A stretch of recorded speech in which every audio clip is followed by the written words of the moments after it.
The morning shift alarm echoed through Research Station Omega-7 as Dr. Anna Chen made her way to the xenobiology lab. Coffee in hand, she walked past the massive viewing windows that showed the star field beyond.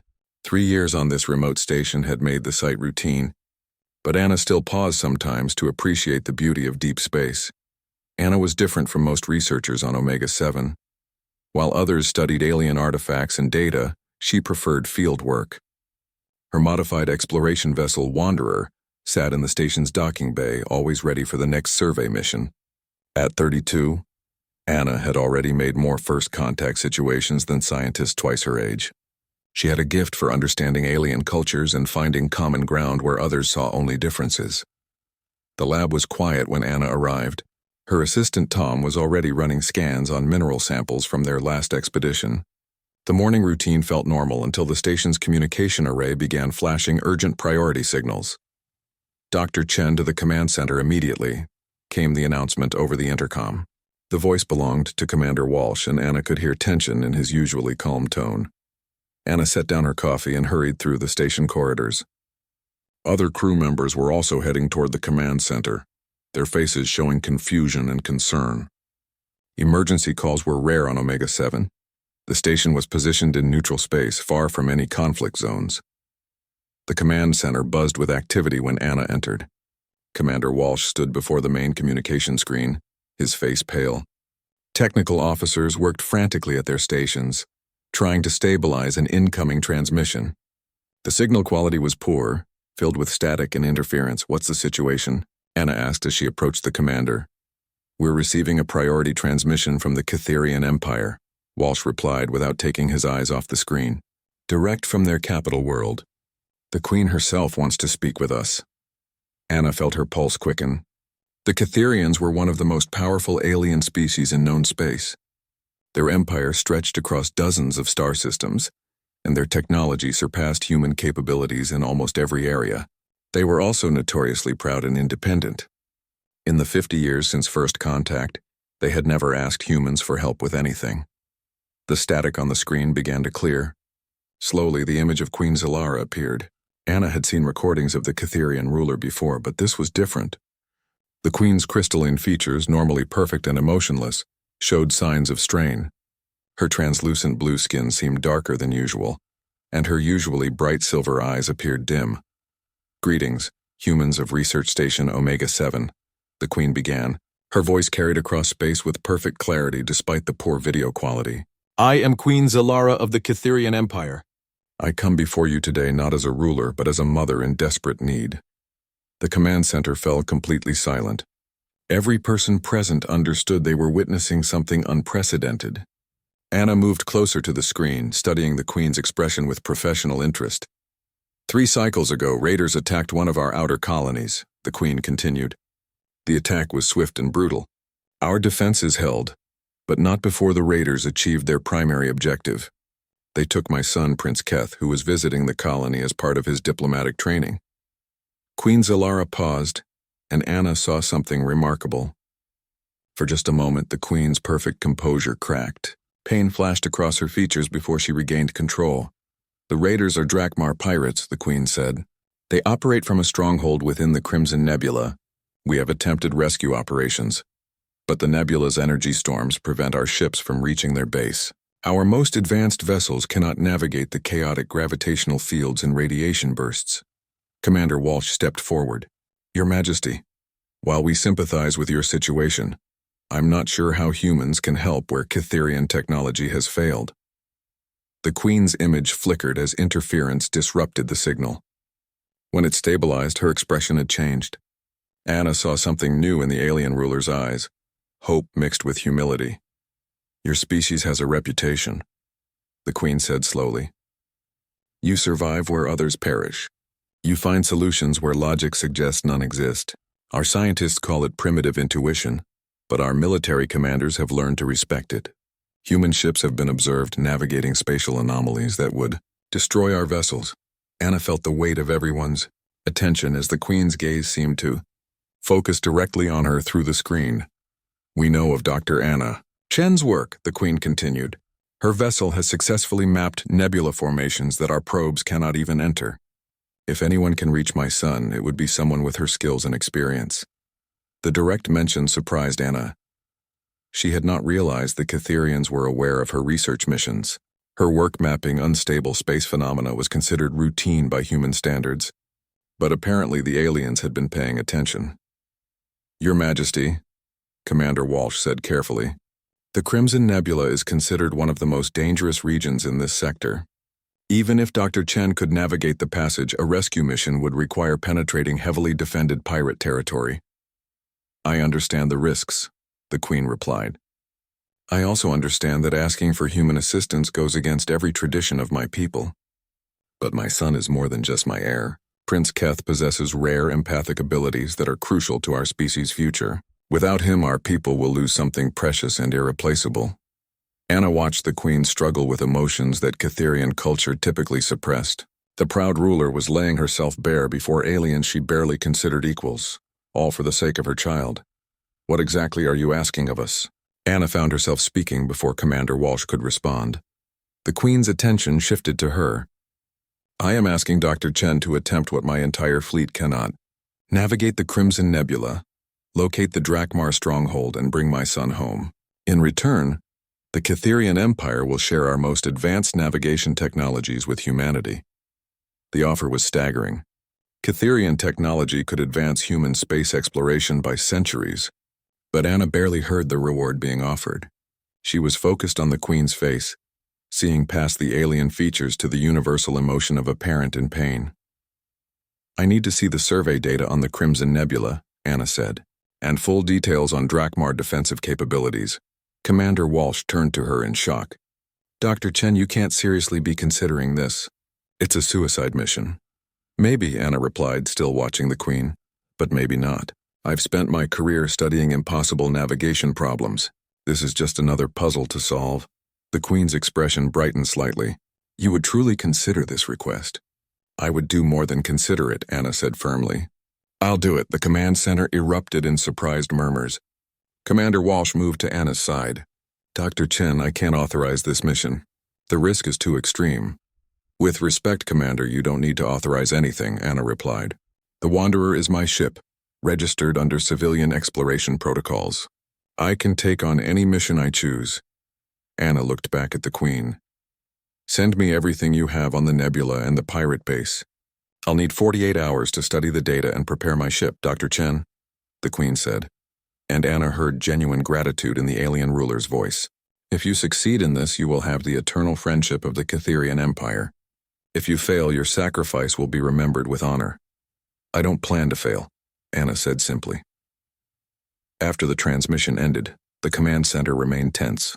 Commander Walsh pulled Anna aside for a private conversation in his office. Anna, I've known you for 3 years, Walsh said as he closed the door. You're brilliant and brave, but this is different. The Crimson Nebula has destroyed dozens of ships. Even if you somehow navigate through it, you'd be facing an entire pirate stronghold alone. Anna sat down across from Walsh's desk. Commander, when I first applied for deep space research, people said humans weren't suited for long-term isolation. When I proposed mapping unstable nebulae, they said our ships weren't advanced enough. Every breakthrough happens because someone decides to try the impossible. This isn't about scientific advancement, Walsh argued. This is about one alien child, no matter how important he might be to his people. Anna was quiet for a moment, thinking about the Queen's expression during the transmission. You're wrong, Commander. This is about much more than one child. The Catherians have never asked for human help before. They've always seen us as inferior, but desperation has made the Queen see something in humanity that her people usually miss. What do you mean? She said we survive where others perish. That's true. But it's not because we're tougher or smarter than other species. It's because we care about things that logic says we shouldn't care about. We risk everything for strangers. We sacrifice for principles. We refuse to give up on lost causes. Anna stood up and moved to the window, looking out at her ship in the docking bay. If I can bring Prince Keth home, it won't just save one life. It will show the Catherians something about human nature that could change how they see us forever. Walsh studied Anna's profile as she gazed at the Wanderer. You really think you can navigate the Crimson Nebula? I've been studying spatial anomalies for 8 years, Anna replied. Every nebula has patterns, even the chaotic ones. The trick is learning to read them with intuition instead of just instruments. Computers process data, but humans can sense things that don't show up on sensors. And the pirate base? Anna smiled grimly. That's where being underestimated becomes an advantage. The Drakmar expect Catherian military tactics, organize fleets and direct assaults. They won't be prepared for one human with a salvage ship and a crazy plan. The next 48 hours passed quickly. Anna spent most of her time in the Wanderer's cramped computer core, studying every piece of data the Catherians had provided. The Crimson Nebula was a maze of gravitational anomalies and energy storms, stretching across several light-years. The Drakmar stronghold sat at its center, built inside a massive asteroid that provided natural shielding. Tom helped Anna prepare the ship for the journey. They installed additional shielding around critical systems and loaded extra supplies for an extended mission. Anna also made modifications to the Wanderer's sensor array, calibrating it to detect the subtle gravitational patterns she hoped to use for navigation. On the evening before departure, Anna recorded a message for her parents on Earth. She kept it light, not mentioning the danger of her mission. Instead, she focused on the opportunity to help establish stronger relations between humans and the Catherian Empire. As she prepared for sleep, Anna thought about Prince Keth. The Catherians had provided limited information about him, but what they shared was intriguing. At barely adolescent by Catherian standards, the prince already showed remarkable empathic abilities. He could sense emotions across species barriers, a talent that made him invaluable as a future diplomat. Anna wondered what 3 months of captivity had done to someone so sensitive to others' feelings. The Drakmar were known for their cruelty. Being surrounded by such negative emotions would be torture for an empath. The thought strengthened Anna's resolve. Tomorrow she would launch into the most dangerous region of local space, attempting a rescue that every military expert considered impossible. But as she drifted off to sleep, Anna felt oddly confident. Humans had always excelled at the impossible. The Wanderer launched from Research Station Omega-7 at 800 hours, heading toward the Crimson Nebula. Anna sat in the pilot seat, running through final system checks as her ship cleared the station's docking area. Behind her, the familiar bulk of Omega-7 grew smaller until it became just another point of light against the stars. The journey to the nebula's edge would take 18 hours at maximum safe speed. Anna used the time to review her navigation plan one final time. The Catherian data showed 17 different routes that their ships had attempted, and all had failed. The aliens had tried to force their way through using brute technological power, fighting against the nebula's chaotic energy patterns. Anna planned to do the opposite.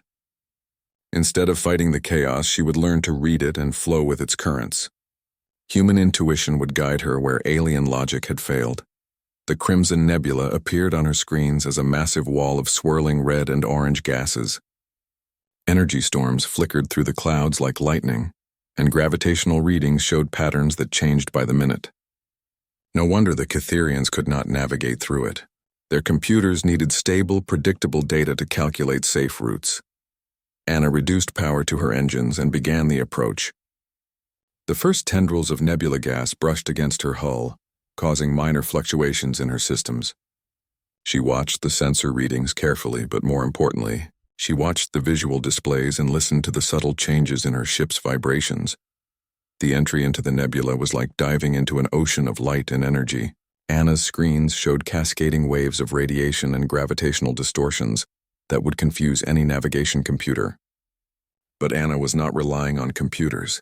She was using something the Catherians had never fully understood about human nature: the ability to recognize patterns through intuition rather than pure logic. 3 hours into the nebula, Anna encountered her first major challenge. A gravitational storm blocked her planned route, its intense field fluctuations threatening to tear her ship apart. The Catherian data showed that their vessels had tried to power through such storms using brute force shielding. Anna chose a different approach. She studied the storm's edge, watching how the gravitational waves moved and shifted. After 20 minutes of observation, she saw it, a rhythm in the chaos. The storm pulsed like a heartbeat, creating brief windows of relative calm. Anna waited for the right moment, then guided her ship along the storm's edge, surfing the gravitational waves like a skilled sailor riding ocean swells. The technique worked perfectly. The Wanderer slipped past the storm with minimal stress on her systems. Anna smiled as she plotted her next course correction. Human adaptability was proving superior to alien technology once again. Hours passed as Anna navigated deeper into the nebula. Each obstacle required a new solution. She rode magnetic field lines like highways, used energy cascades to boost her speed, and learned to read the subtle signs that warned of dangerous gravity wells. The journey that had destroyed Catherian warships became an intricate dance between human and machine. Finally, after 8 hours of careful navigation, Anna detected artificial structures ahead. The Drakmar stronghold appeared on her screens as a massive asteroid honeycombed with tunnels and docking bays. Weapon emplacements dotted its surface, and Anna counted at least 30 pirate vessels in various docking configurations. Anna powered down her engines and drifted closer, using the nebula's natural interference to mask her approach. The asteroid was impressive, easily 5 kilometers across and converted into a formidable fortress. Any direct assault would be suicide even for a fleet, but Anna was not planning a direct assault. She activated her ship's passive sensors and began mapping the stronghold's layout. The Drakmar had built their base inside natural caverns, with the main prisoner facilities located in the asteroid's lower levels. Anna studied the traffic patterns around the docking bays, noting which areas seemed to have the lightest security. The key to her plan lay in the Drakmar's nature. They were raiders and opportunists, not a unified military force.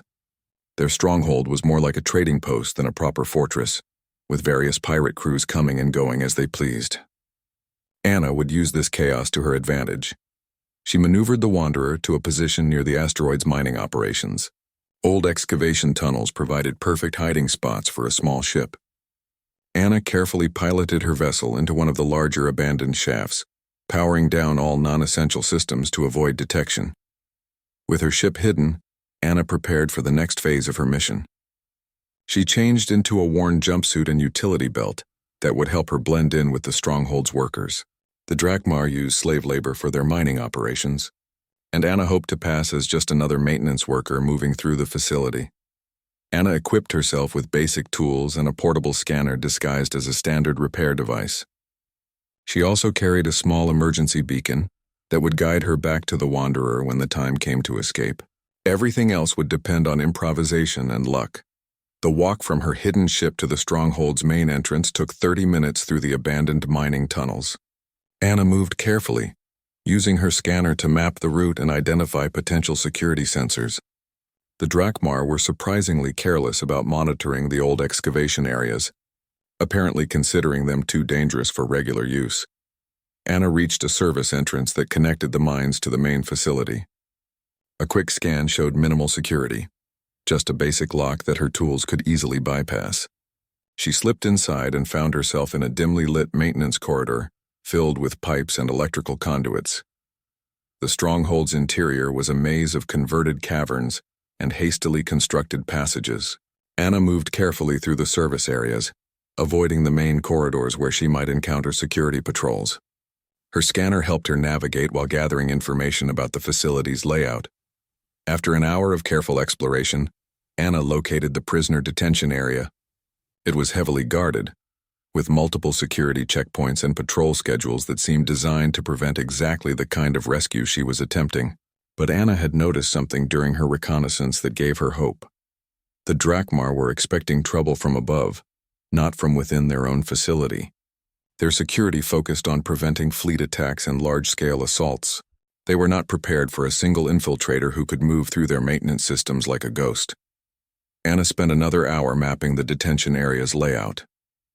Prince Keth was being held in a high-security cell 3 levels below the main floor. The route to his cell was heavily monitored, but Anna found what she was looking for: an old ventilation shaft that ran directly past the prince's detention block. The shaft was narrow and filled with decades of dust and debris, but Anna managed to squeeze through it. She emerged in a maintenance room directly adjacent to the high-security cells. Through the wall, she could hear voices and occasional sounds of movement. Anna used her scanner to locate Prince Keth's specific cell. The device showed life signs that matched Catherian physiology: slightly cooler body temperature and a unique electromagnetic signature. But the readings also showed that the prince was weak, probably from poor conditions and inadequate nutrition. Getting to the prince required disabling the cell's security systems without triggering alarms. Anna studied the locking mechanisms through her scanner, identifying the power sources and control circuits. The Drakmar used robust but outdated technology that Anna's repair tools could manipulate. She worked carefully, rerouting power through backup circuits and creating false signals that would fool the monitoring systems. After 20 minutes of delicate work, Anna managed to unlock the cell door while making the security computers believe everything was still normal. Prince Keth was curled in the corner of his cell, his crystalline skin pale and dim. When Anna opened the door, he looked up with eyes that showed both hope and fear. The young Kitherian was smaller than Anna had expected, barely reaching her shoulder in height. "I am Anna Chen," she whispered. "Your mother sent me to bring you home." The prince's eyes widened. "Human," he said softly.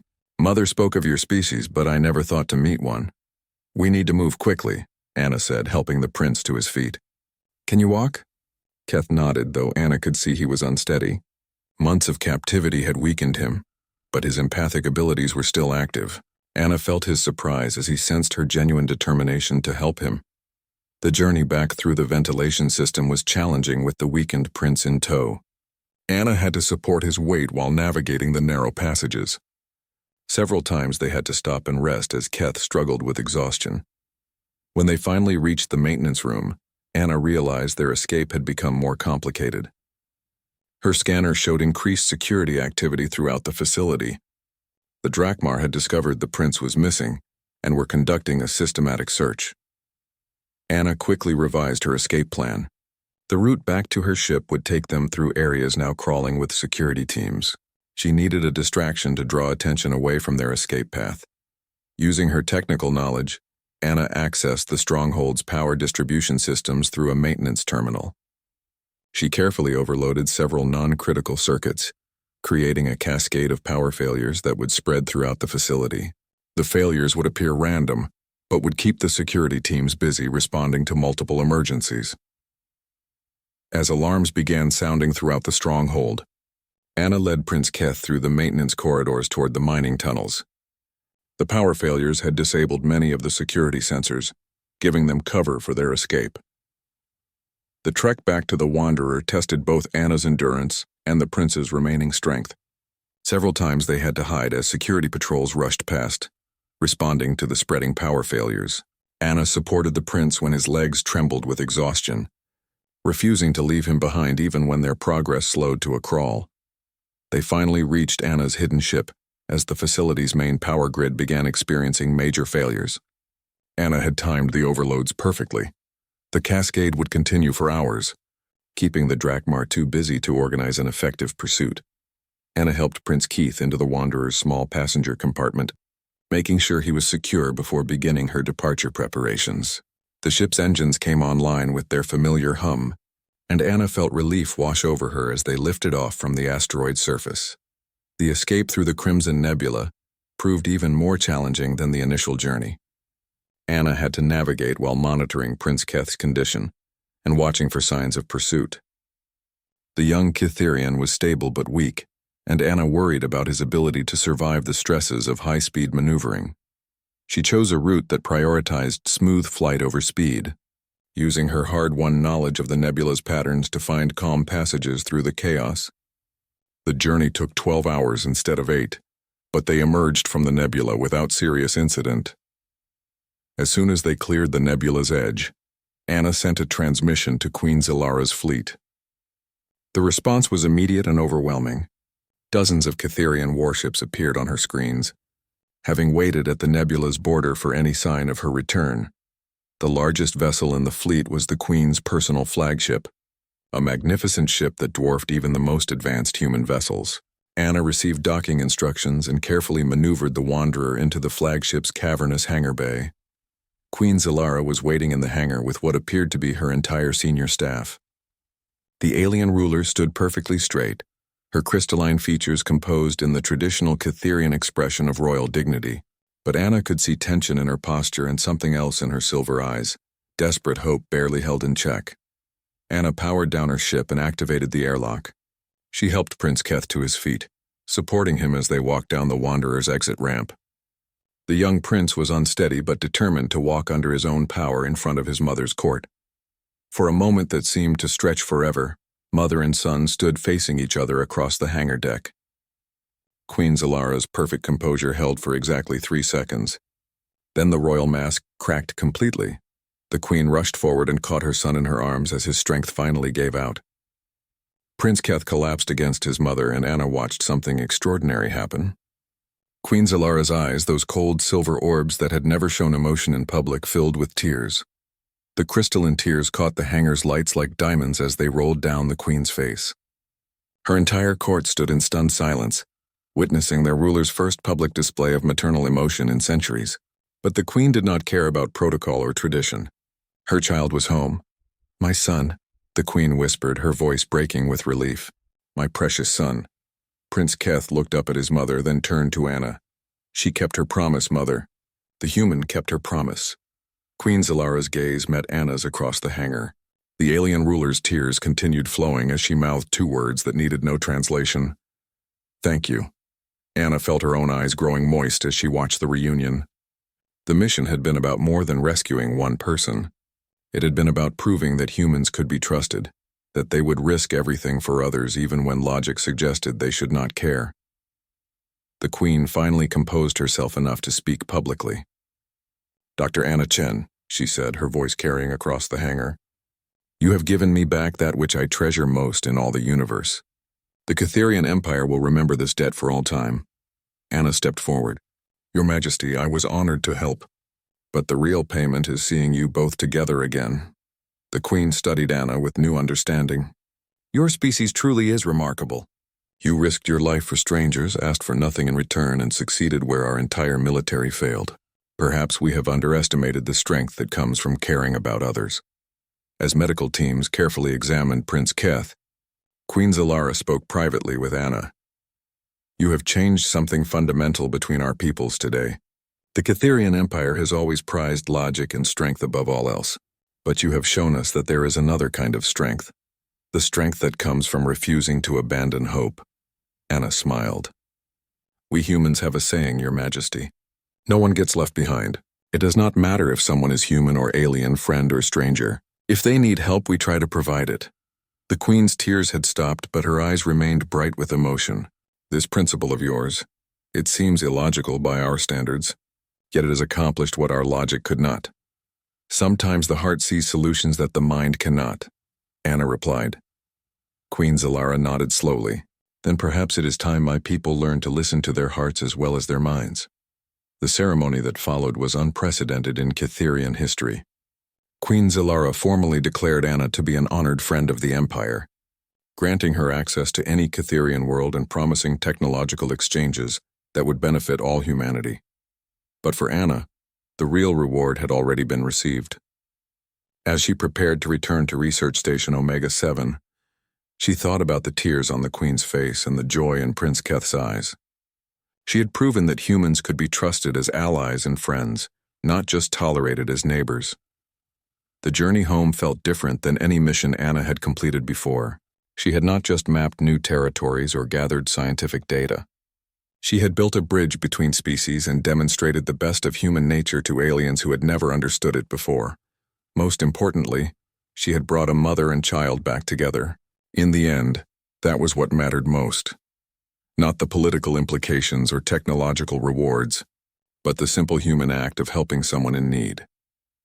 As the Wanderer approached Omega-7, Anna smiled and began planning her mission report. She had a feeling that human-Catherian relations would never be the same again.